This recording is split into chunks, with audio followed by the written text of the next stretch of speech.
speaking of summertime, it could be an exciting one over at Comerica Park. The Tigers 18-10 right now. Best record in the American League. They just got a sweep at home over the Baltimore Orioles. I had a little bit of a concern going into a doubleheader because it's like taking a random day off. Will you be able to keep your consistency going, especially after an off day Thursday? But they looked downright dominant against Baltimore. Yeah, I mean, they've lost 2 series all year. Like this weekend was a month since their opener, and the Tigers have lost 1 series since they left LA. So it's not just that they have the best record in the AL; it's that they've been consistently beating good teams. They're playing a tough schedule, and they have tied for the best run differential in the league. So it's all legitimate. Yeah, I think the run differential shows is very forward thinking and showing how good this team can be. They have dominated every series, 18 wins at the end of it. So the 1984 team that went 35-5, they had 18 wins at the end of April. They only played 20 games in April. But this Tigers team has a chance to have the most wins in franchise history by the end of April. What else did they do in that year, by the way? I was the year before I was born, but I'm fairly certain they won the championship that year. Wow. Ian bringing the numbers. I love it.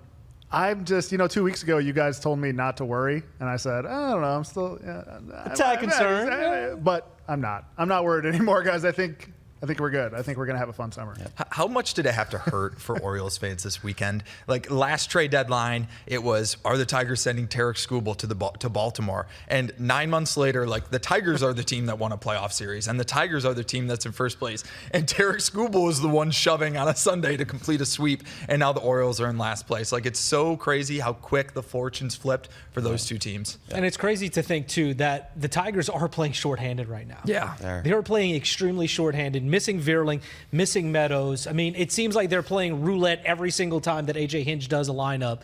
When those guys come back, though, where is the potential for this team? I know it's a long season and we're only talking about April, but when those two come back, what are we talking? Yeah, it's really interesting because, hot take, the Tigers have an all-star named Zach McKinstry on the team right now, and how are you going to bench this guy?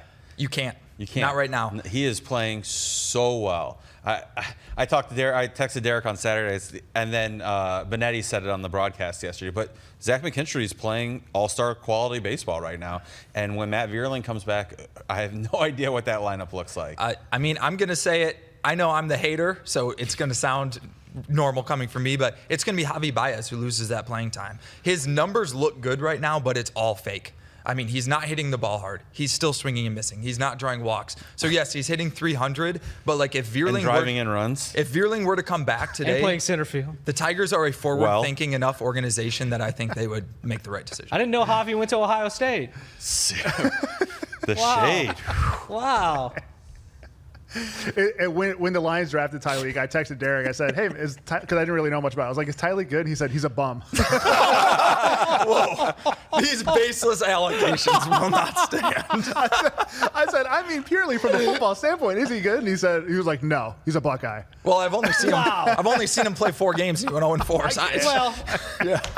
He had 5 sacks his freshman season, 18.5 tackles for loss as a defensive tackle the last 2 years. He's pretty good. No, yeah, I think Tyleek's a really good guy. How much did it pain you to say that? I look pained? He's got some really normal cats. The show ended 3 minutes ago. He's cutting this off for sure. Yeah, this is all cut.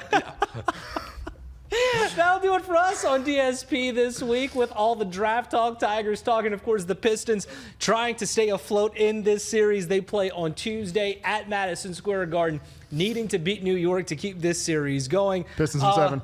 Pistons in 7, he says. You heard it from Ken. It's happening. For Derek, for Ian, for Ken, for Richard, who joined us to talk about the Pistons, I'm Hobie. We'll see y'all next time on DSP.